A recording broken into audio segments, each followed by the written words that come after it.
Isa, dalawa, tatlo. At ilang hakbang na lang ay makakarating na kami sa harap ng altar.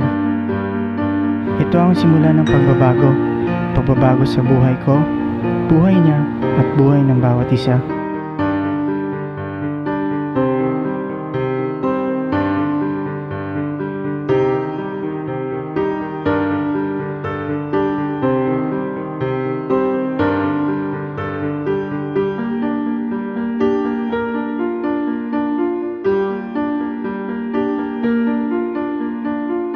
Paano ako matong sa ganito? Hi, Lance! Uy! Ha? Ano ba? Brad naman yun. Naku, nakatulala ka na naman. Napadaan nga pala si Rafa. Hindi mo napansin. Ha? Hindi oh. Sus, tara na nga.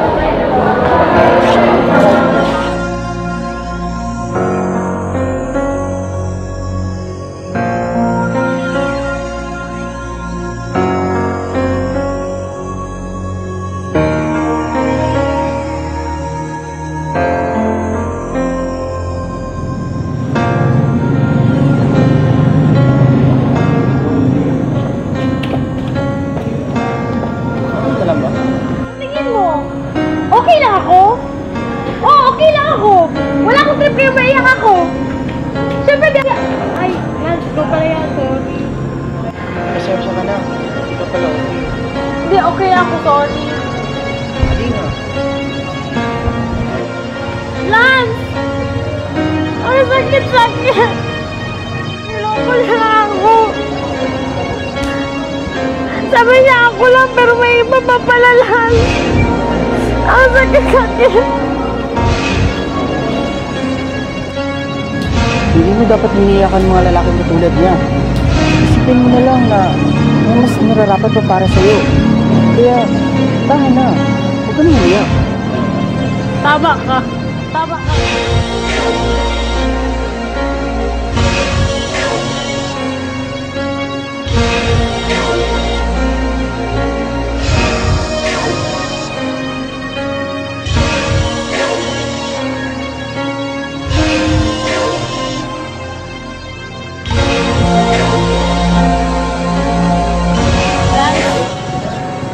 Bakit ganyan kayo mga lalaki? Ha?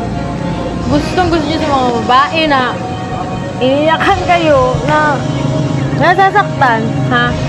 Ano tingin niyo sa sarili niyo, ha?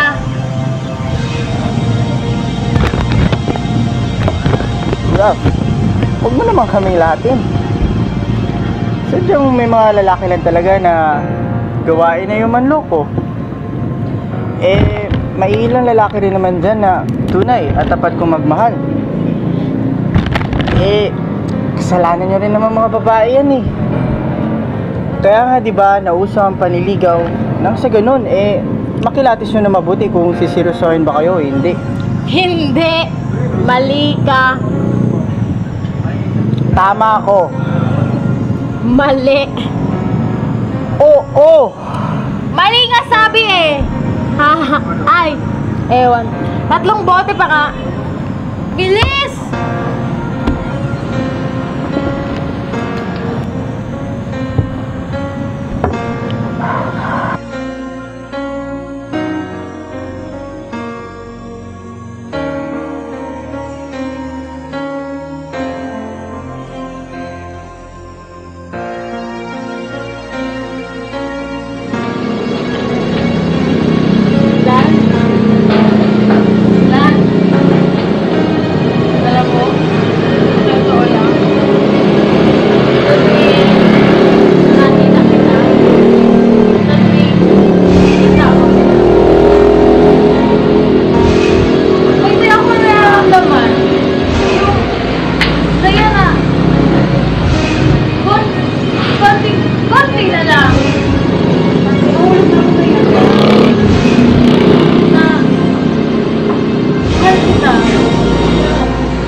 mag-usap? Yung tayong dalawa lang sana. Raf? Ano yung pag-uusapan natin? Lance, hindi ko alam kung matutuwa ka o ewan sa sabihin ko. Kasi ako, natutuwa ako kung kinakabahan ako. Ha? Bakit? Ano ba yun? Lance, buntis ako. Magkakababy na tayo. Lance, ano ba sabihin?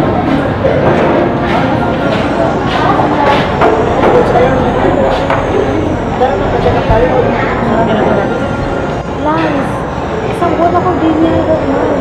Pati ngayon ako sa doktor. At ayun, may laman ng aking tiyan. Lance, buntis ako. At ikaw ang ama. Ha? Tara, magpa-second opinion tayo. Baka peking doktor yun napuntahan mo. Lance, sa ospital mismo ako pumunta. Second opinion, ano to? Parang cancer lang? Lance naman eh. Eh, anong balak mong gawin? Hindi ko alam. Pero, sabi ko na sa mga magulang ko ang tungkol dito. Ha? Ano? Talaga? Bakit? Gusto ka nilang makausap. Ngayon na. Oh, patay. Patay ka talaga kung di mo pananagutan ang batang dinadala ng anak ko. Pananagutan ko naman po eh. Pwes, paano ha? Eh di, tutulong po ako sa pagpapalaki ng bata. Susustentuhan ko po yung magiging anak namin. Eh, siguro okay na po yun, di ba? Sandali, iho. Kahit tumakbo ka man o magtago sa ibang lugar, ibang planeta o sang bansa, o kahit di ka magbigay ng pera sa apo namin, kaya namin buhayin yon. Ang kala mo sa amin, poor? Eh ano pa silbi ng pag-uusap na ito? Eh, pinuso pa naman pala itong batang to eh. Eh ano pa ba talagang gusto nyo gawin ko?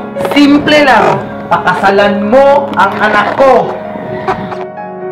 Oo nga naman, karapatan naming mga babayang pakasalan ng ama na magiging apo namin. Anong simple? Hindi po to simple. Marami ang plano sa buhay. At saka, hindi po yung kasali sa mga plano ko. Eh di sana, hindi mo sinamantala ang pagka-inosente ng anak namin. Pero, hindi ko po talaga kaya. Lance. Raf, sorry talaga.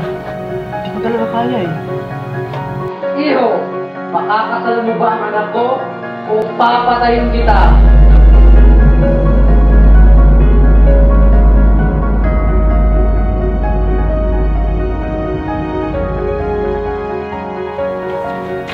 Ano? Magpapakasal ka na? Ano? Bakit? Paano? Nakabuntis po ako eh. Kasing kasi kami noon. Dahil, Ma'am, tawag ko. Pero anak, sigurado ka na ba sa desisyon mo? Wala na po magagawa mo. Siguro, mas okay ng ganito. Kasi naman, hindi ko talaga itong obligasyon ko sa kanya. Halika nga dito.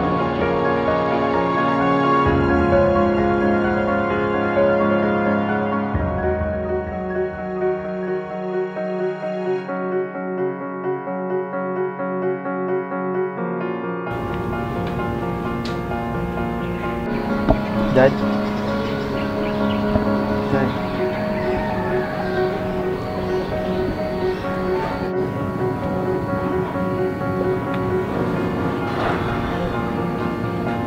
Dad? Sana Dad, napatawad mo ako. Alam ko nagkamali ako. Inaamin ko yun. Alam kong ismiya kita Dad. Dahil marami kang mga pangarap para sa akin. Pero, napaka-unpredictable ng buhay, Dad eh. Hindi ko talaga sinasadya. Kaya, sana Patawad mo ako.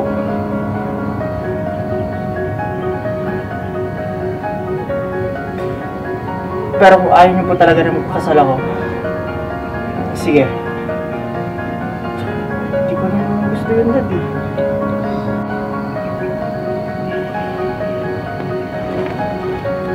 Anak, kailangan mo magpakasal. Di lang sa magiging anak mo ang kailangan mong panagutan. Siya rin, bilang isang babae, ay nararapat din pakasalan. At magkaroon ng tapat na mister na gaya mo. Pero Dad, Wala lang pera-pera, anak. Wala namang magbabago eh. Andito pa rin kami. Ang mama mo na gagabay sa inyo. Dad, Wala na tayong magagawa, anak. Andiyan na yan. Oo, dismayado ako. Pero madidismaya ako pag di mo pananagutan obligasyon mo bilang isang tunay na lalaki.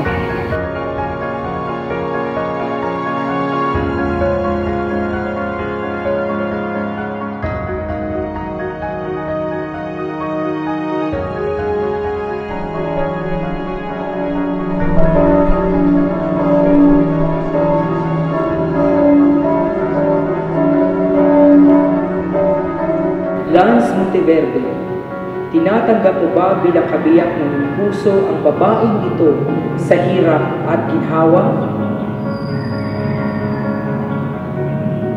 Inuulit ko, tinatanggap mo ba bilang kabiyak ng puso ang babaeng ito sa hirap at ginhawa?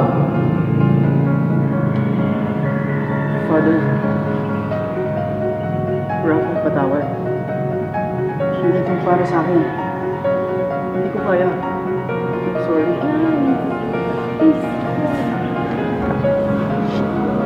Sorry.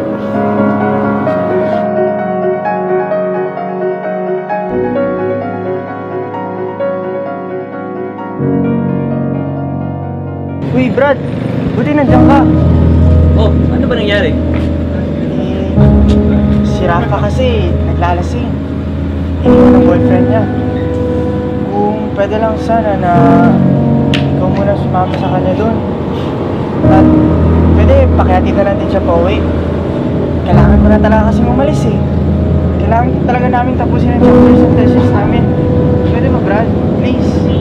Ganun ba? Sige.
Inom pa!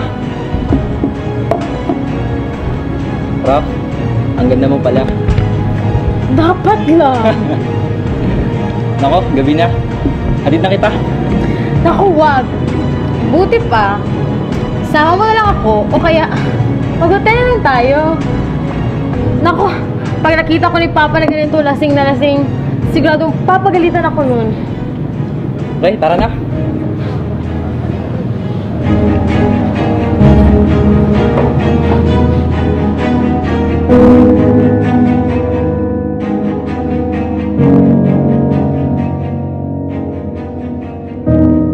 Hay naku, Lance.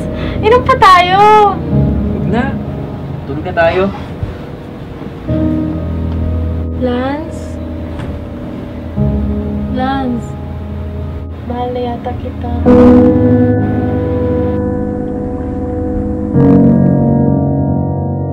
Oo, nakatulala ka na naman. Napadaan nga pala si Rafa. Di mo napansin? Ha? Hindi ah.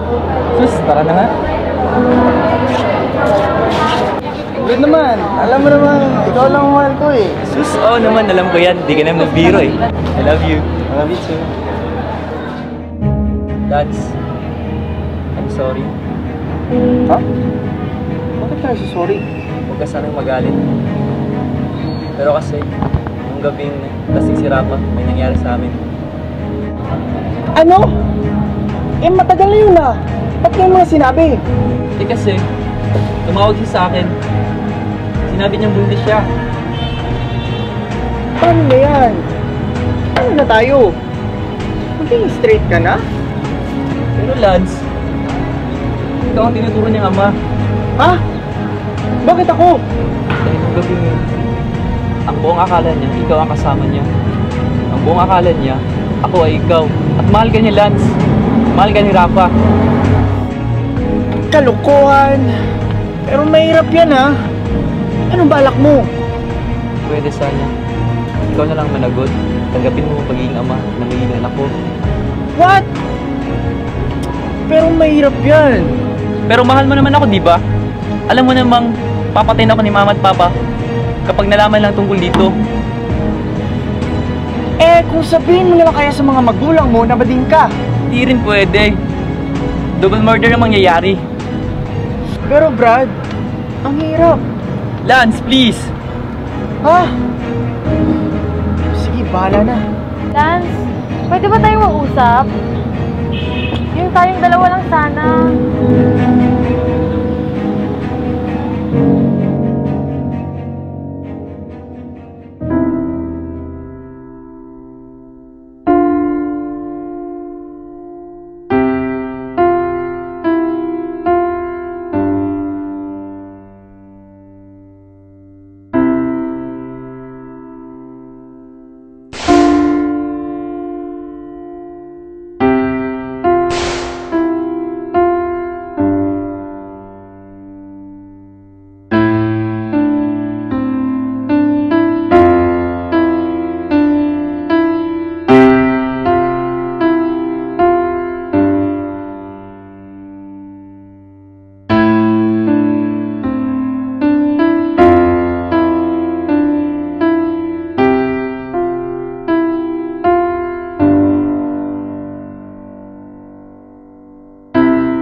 Kung ang karamihan sa atin ay nagsasabing walang usok ang hindi kumakawala, walang sikreto ang hindi malalaman, ang sikreto namin ay hindi makakawala at ito ay isang naglahong usok.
rin ha. Gusto rin ha. I love you.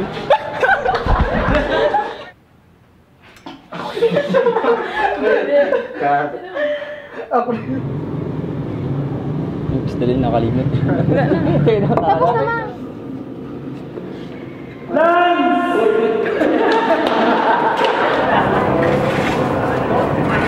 Talaga? Bakit? Ha? Ay, mali ba?